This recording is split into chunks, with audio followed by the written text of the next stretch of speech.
कैकई ने भरत की वजह से नहीं दिया था श्री राम को 14 वर्ष का वनवास।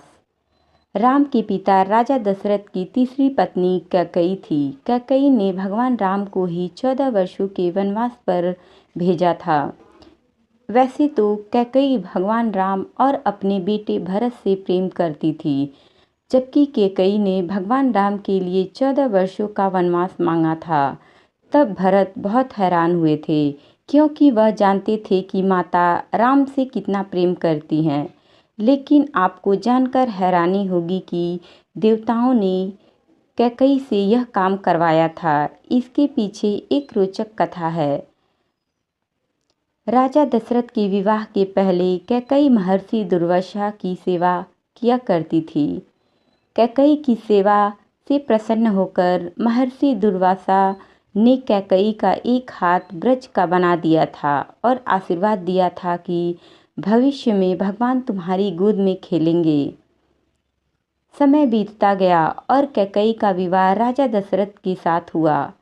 कई साल के बाद स्वर्ग में देवासुर संग्राम प्रारंभ हो गया। देवराज इंद्र ने राजा दशरथ को सहायता के लिए बुलाया। रानी कैकई भी महाराज की रक्षा के लिए सारथी बनकर देवासुर संग्राम में पहुंची थी। युद्ध के दौरान महाराज दशरथ के रथ के पहिए की कील निकल गई और रथ लड़खड़ाने लगा। ऐसे में कैकई ने कील की जगह अपनी उंगली लगा दी और महाराज की जान बचा ली। राजा दशरथ कैकई की युद्ध भूमि में साहस से बहुत प्रसन्न हुए और उन्हें 3 वरदान मांगने के लिए कहा। कैकई ने उस समय प्रेमवश कह दिया कि इसकी ज़रूरत नहीं है, अगर कभी ज़रूरत होगी तो मांग लूँगी। कैकई ने राजा दशरथ को इसी वरदान के जाल में फंसा लिया और राम के लिए 14 वर्ष का वनवास मांग लिया। कैकई ने ही भगवान राम के लिए 14 वर्ष का वनवास मानकर यह समझाया था कि व्यक्ति युवावस्था में अपनी 14 यानी 5 ज्ञानेंद्रियां, 5 कर्मेंद्रियां और मन, बुद्धि, चित्त और अहंकार को बस में रखेगा, तभी अपने अंदर के घमंड और रावण को मार पाएगा। जिस समय ये घटना अयोध्या में घट रही थी, उस समय रावण की आयु में केवल 14 वर्ष ही शेष बचे थे। यह बात कैकई जानती थी। यह घटना तो अयोध्या में घट रही थी, लेकिन इसकी योजना देवलोक में बनी थी। कैकई को राम पर भरोसा था, लेकिन दशरथ को नहीं, क्योंकि वह राम के साथ पुत्र मोह में बंधे हुए थे।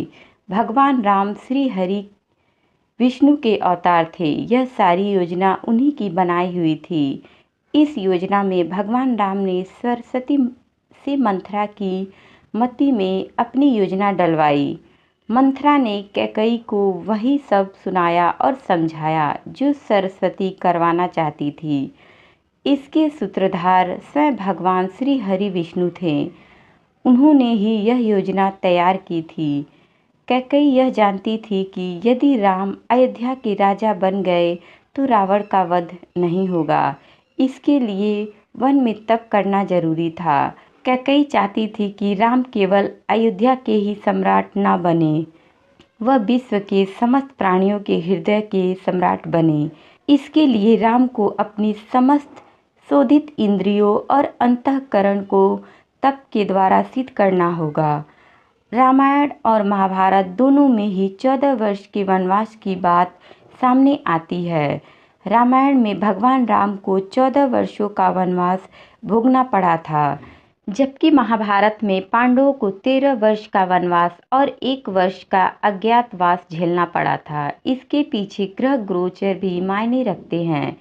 उन दिनों मनुष्य की आयु आज के ज़माने से काफ़ी ज़्यादा हुआ करती थी, इसलिए ग्रहों की दशा भी ज़्यादा होती थी। शनि चालीसा में उल्लेख मिलता है, राज मिलत बन राम ही दिन्हा, कैकयीहू की मति हरि लीना। यानी शनि की दशा के कारण कैकई की मति मारी गई और भगवान राम को शनि के समय अवधि में वन वन भटकना पड़ा। उसी समय रावण पर भी शनि की दशा आई और वह राम के हाथों मारा गया। शनि ने अपनी दशा में एक को कृति दिलवाई और दूसरे को मुक्ति। दोस्तों कहानी अच्छी लगी तो लाइक करें, शेयर करें, कमेंट करें और चैनल को सब्सक्राइब करें। Thank you.